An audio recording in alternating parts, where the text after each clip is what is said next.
Buenas a todos. Bueno, estamos hoy en la clase número 9 de Psicología Evolutiva.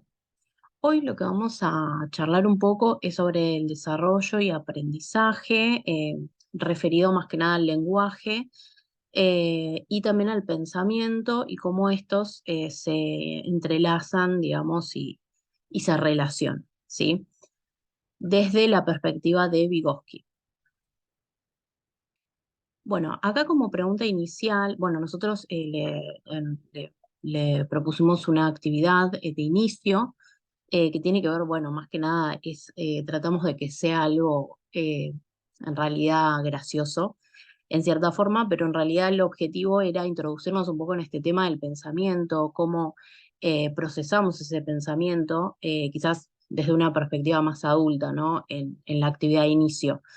Em, pero bueno, vamos a ir desplegando y desglosando un poco el tema del lenguaje y el pensamiento y cómo se va desarrollando y esa relación que tiene con el aprendizaje. Por eso les hago esta pregunta inicial también. Ustedes si quieren pueden pausar el video y ponerse a pensar y después en el foro quizás también lo que pueden hacer es eh, quizás expresarnos a ver cuál fue su respuesta, quizás en esta parte donde todavía no hay un, todavía no hicimos la explicación y quizás compararlo con el final del video, ¿sí? ¿Cuál es su concepción de lenguaje? ¿Sí? ¿Cómo se desarrolla? Eh, si tiene una relación con el pensamiento también, teniendo en cuenta la actividad de inicio que ya han realizado. Bueno, el objetivo, como les había mencionado de esta clase, es describir los aspectos más importantes de la teoría de Vygotsky con relación al lenguaje y su importancia tanto en el desarrollo humano como en el aprendizaje. Es decir, más cuando hablamos de aprendizaje, en realidad hacemos más referencia a la importancia que tiene su teorización y su concepción eh, en lo que es más que nada la cuestión escolar, digamos, ¿no? Eh, bueno.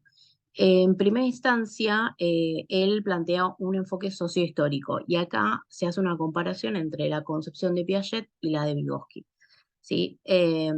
Porque Piaget lo que pensaba, como lo habíamos mencionado en otras clases, era que el sujeto empieza a construir, digamos, su mundo interno, ¿no? Y se empieza a desarrollar a partir de la interacción del sujeto con el ambiente, ¿sí? Con los objetos.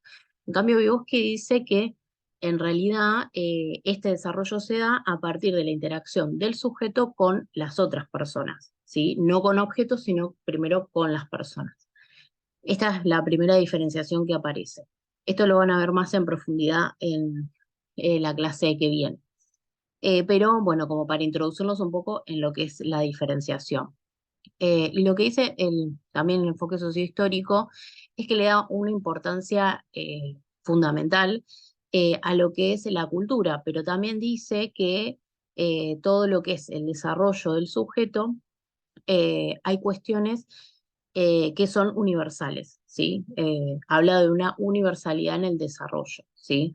Eh, pero también habla de la particularidad, ¿por qué? Porque también hay una relación particular que tiene cada sujeto con las otras personas, en el caso de Vygotsky, ¿no? Y de su pensamiento. Eh, y dice, la subjetividad histórica cobra importancia el hombre como un ser que se construye y cambia el mundo a partir de su trabajo, es decir, a partir de esta interacción con el otro, con otra persona, es que el sujeto va a, digamos, modificando digamos, sus propias construcciones, ¿no? Eh, bueno, también habla de la relación en el origen del pensamiento y el lenguaje. ¿Sí? Dice, la relación entre ambos procesos no es constante a lo largo de su desarrollo, sino variable. Acá ya empezamos a introducirnos más en estas dos cuestiones de pensamiento y lenguaje, que en realidad Vygotsky lo que dice es que se producen, no, digamos que una permite el desarrollo de la otra, ¿sí? Y hasta a veces se dan en conjunto, ¿sí? Eh, y hace una diferenciación entre pensamiento y lenguaje, y dice que el lenguaje es externo y el pensamiento es interno, ¿sí? Esto lo vamos a entender mejor hablando de lo que es el lenguaje egocéntrico, que es uno de los primeros, el lenguaje, digamos, más primitivo que tienen los niños, ¿sí? Eh, en lo que es el lenguaje interno, eh, digamos que no se considera como un desarrollo mecánico, ¿no? Eh, Sino que más que nada hace referencia a estas primeras manifestaciones que tiene el niño, pero a partir de esa interacción con el otro. Cuando hablamos de el lenguaje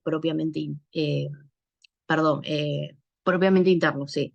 Como que se va a ir desarrollando a partir del otro, o sea, del otro, como veníamos hablando ya, de un otro o un sujeto que eh, le habla a ese niño, ¿no? Después el niño lo va a empezar a exteriorizar, va a empezar a aparecer la imitación del lenguaje, y ahí es donde lo empieza a exteriorizar, ¿sí? Esto según lo que dice eh, Vygotsky, ¿sí?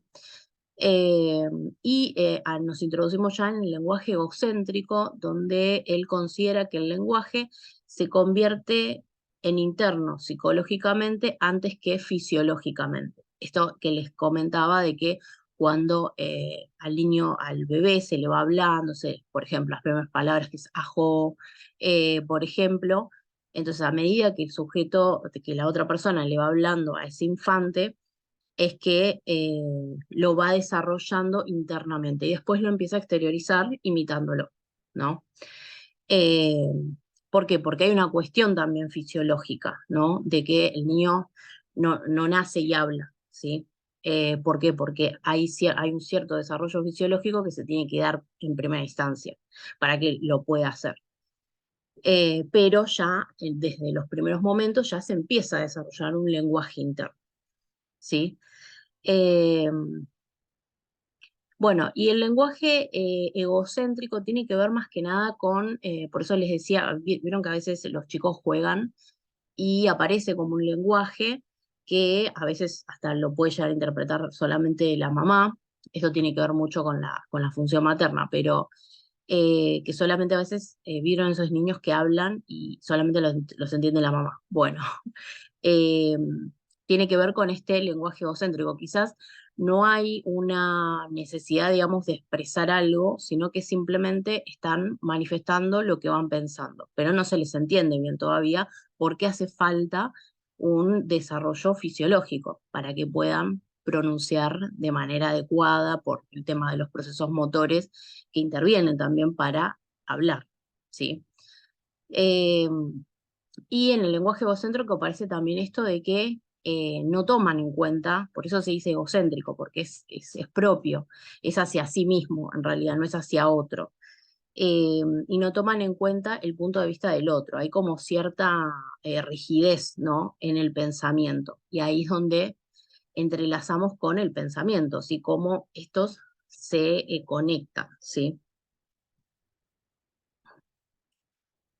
Bueno, como decíamos, el lenguaje egocéntrico, Vygotsky dice que el uso del habla egocéntrica sirve para la planificación y regulación de la acción humana. ¿Sí? Ellos por eso les decía que ellos hablan para sí mismos, en realidad, no es que hablan para otro. Por eso cuando juegan suelen hablar, que uno a veces les puede llegar a entender y otras veces no. Bueno, y aparece como este lenguaje autodirigido, este discurso autodirigido. Eh, bueno, y acá aparece la diferenciación con lo que piensa Piaget, ¿no? Que en realidad Piaget decía que el lenguaje aparecía más que nada como un precursor, digamos, como un proceso previo, digamos, al desarrollo intelectual del niño. Y en realidad Vygotsky dice que es parte, en realidad, del desarrollo intelectual. Por eso entrelaza lenguaje y pensamiento. Eh, Bueno, y acá digamos que ya empezamos a hablar de lo que son los procesos mentales superiores, los inferiores y superiores. Los procesos mentales inferiores que están determinados exclusivamente por la maduración biológica, ¿sí? Es decir, esto que les decía, de que, por ejemplo, para poder hablar, tienen que darse determinados procesos fisiológicos y biológicos. Y después los superiores que tienen que ver con el pensamiento, el lenguaje, todo lo que tiene que ver con funciones intelectuales, ¿sí? Pero fíjense que los introduce dentro de los procesos mentales superiores, ¿sí? Como que son parte de la intelectualidad o el desarrollo intelectual, no como lo pensaba Piaget. Y digamos que dentro también de estos procesos mentales superiores también interviene una parte cultural. Ahora vamos a ver la parte de qué es el lenguaje, ¿no? Y hay otra cuestión importante también que aparece, es que los procesos mentales se desarrollan primero en un plano compartido, de socialización, y luego son interiorizados. Por eso habla de que primero es, o sea, eh, primero se da desde afuera hacia adentro. ¿Por qué? Porque el adulto le habla al niño de afuera, le habla y el niño va desarrollando el lenguaje internamente, lo va como incorporando. A eso se refiere inter, tiene que ver con de afuera, e intra psicológico para adentro. Bueno, y ahora hablemos de algunas características del lenguaje según Vygotsky. Él dice que el lenguaje es universal, es decir, se da en todas las personas, ¿sí? Cultural se refiere que a pesar de las diferencias culturales, también se da con las particularidades, ¿no? De cada cultura, lenguaje, etcétera, ¿no? Con signos particulares. Y dice que también el lenguaje tiene que ver con un proceso mental, por eso hace esta relación de lenguaje y pensamiento. Bueno, también dice que el lenguaje permite aprender nuevas conductas, ¿sí? Por eso les decíamos que era de afuera hacia adentro, ¿sí? Es así como va a ir desarrollando el lenguaje y posteriormente lo va a poder exteriorizar.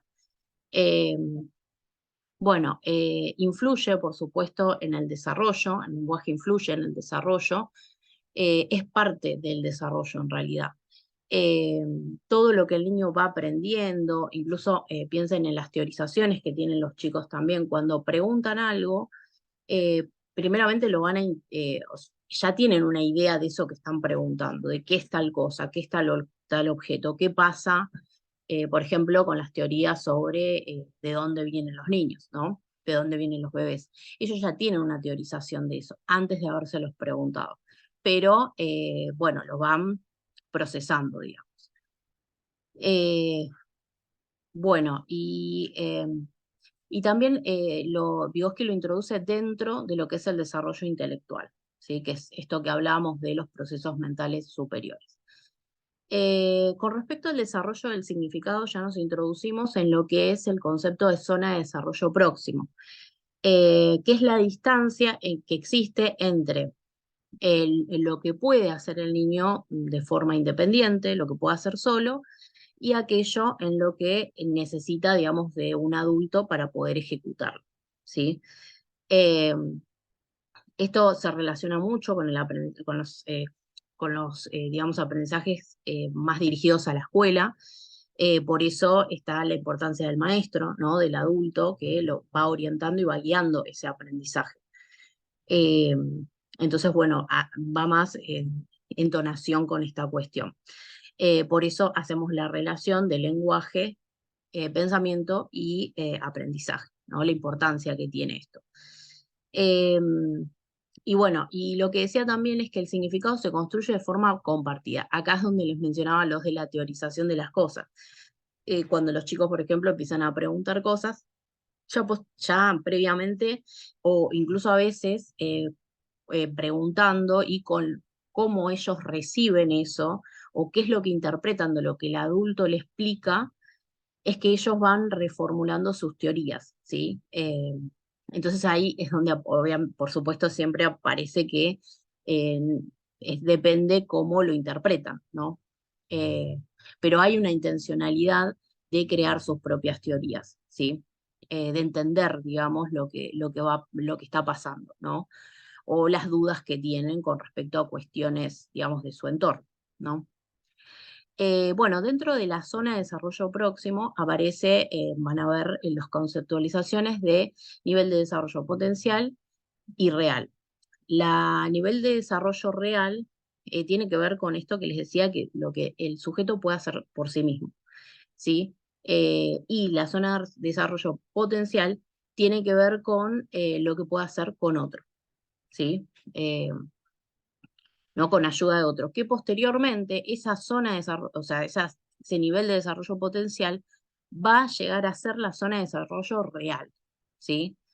Ahí está como eh, digamos, el avance, ¿no? En lo que son los aprendizajes, ¿no? Quizás, por ejemplo, caminar, ¿no? Caminar en primera instancia lo va a poder hacer, quizás el niño no se puede parar solo, entonces la mamá lo ayuda a pararse.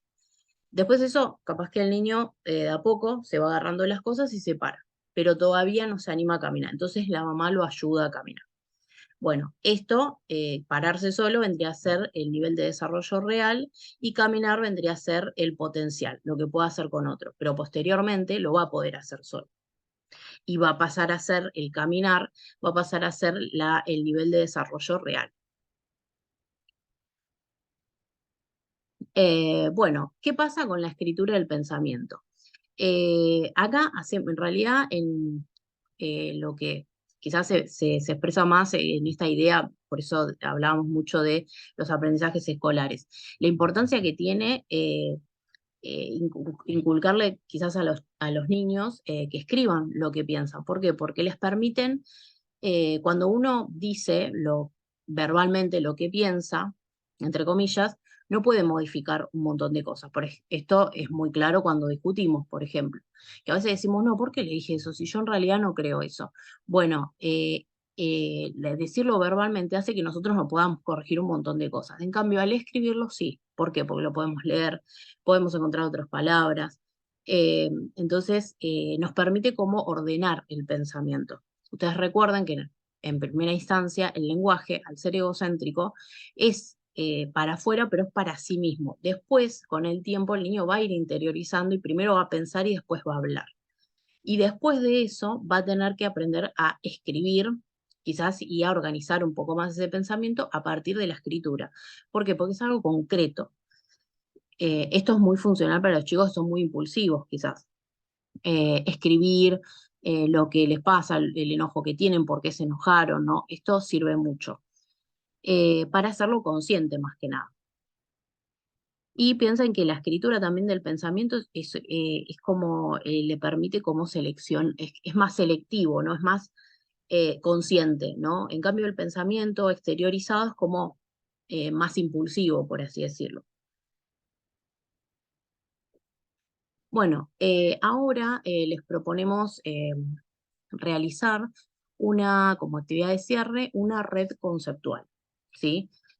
Con todos los temas abordados, teniendo en cuenta la concepción de